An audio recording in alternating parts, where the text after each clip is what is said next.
জি ভাই সাহেবরা ওই উপরে আল্লাহ যেরকম রাখছে আছি আলহামদুলিল্লাহ। তো ভাই সাহ, যার জন্য আহা, তো কথাবার্তা আগোই। আচ্ছা বাবু, বসলাম তো রেস্ট নিলাম, তো এবার কথাবার্তার দিকে আগেও দেখি।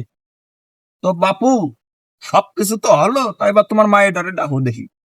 তো বাপু, সবকিছু কই হলো? জামাই কই? এই জামাই সে রাজপুত্র জামাই। তো বাবু, আমার ছেলের কিছু জিজ্ঞেস করার আছে তোমার? তো বাপু, সাওয়ালটা তো জিজ্ঞেস করাই লাগে।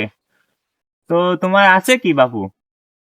তা আমার আমার 2 বিঘা জমি আছে, 3টে খেরের পালা আছে, আর 2টে গরু আছে। জামাই তো আমার সেই পছন্দ হইছে। ও সকিনার মা, সকিনারে পাঠাও দি। বাবা, এই যে আমি।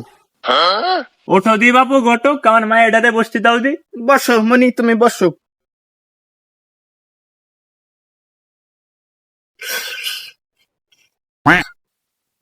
তা মতিনের বাপ কাকা, এই মায়ের কি আর জিজ্ঞেস করার কিছু আছে নাকি?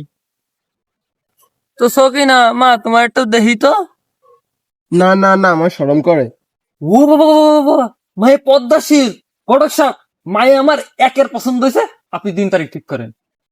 দেখো বাপুরা, সব দিক বিবেক বিবেচনা করে আমি দিনটা ঠিক করেছি। এই আমাদের আগামী মাসের 35 তারিখ। তো 35 তারিখ, ও আমার কোনো সমস্যা নাই, ঠিক আছে।